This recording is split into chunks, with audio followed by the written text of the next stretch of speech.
अशैक्षणिक कामातून मुक्त करण्यासाठी शिक्षकांचा एल्गार, जिल्हाधिकारी कार्यालयासमोर धरणे आंदोलन।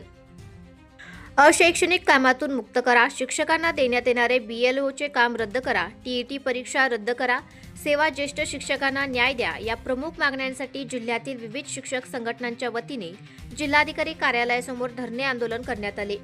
याबाबतचे निवेदन जिल्हाधिकाऱ्यांना देण्यात आले। दरम्यान शिक्षकांच्या मागण्या मान्य न झाल्यास बेमुदत आंदोलन करण्याचा इशारा शिक्षक संघटनेच्या वतीने देण्यात आला।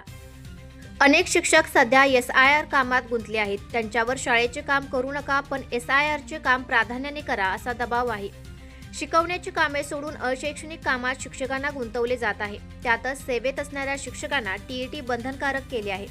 याच निषेधार्थ जिल्ह्यातील माध्यमिक, खासगी, प्राथमिक, जिल्हा परिषद शाळा बंद ठेवून विविध शिक्षक संघटनांच्या वतीने जिल्हाधिकारी कार्यालयासमोर धरणे आंदोलन करण्यात आले।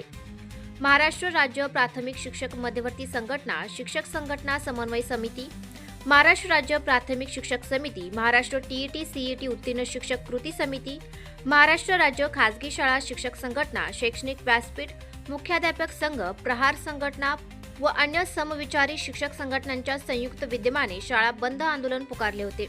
या आंदोलनादरम्यान जिल्ह्यातील सुमारे 95% शाळा बंद होत्या, तर आंदोलनात सुमारे 1000हून अधिक शिक्षक सहभागी झाले होते। यावी आणि जो कोण शिक्षक 28 पर्यंत TET पूर्ण करत नाही त्याला त्या पदोन्नतीपासून वंचित ठेवण्यात यावं, या दोन पद्धतीच्या महत्त्वपूर्ण मागणीसाठी आम्ही या ठिकाणी एकत्रित आलेलो आहे। संपूर्ण राज्यातून या ठिकाणी सर्व शिक्षक संघटना एकत्रित झालेल्या आहेत। सांगलीमध्ये सुद्धा संपूर्ण शिक्षक संघटना एकत्र होऊन या ठिकाणी आंदोलन यशस्वीरित्या पार पडलेलं आहे। शासनाला विनंती आहे की आमच्या मागण्या मान्य करा आणि आम्हाला फक्त शिकवू द्या।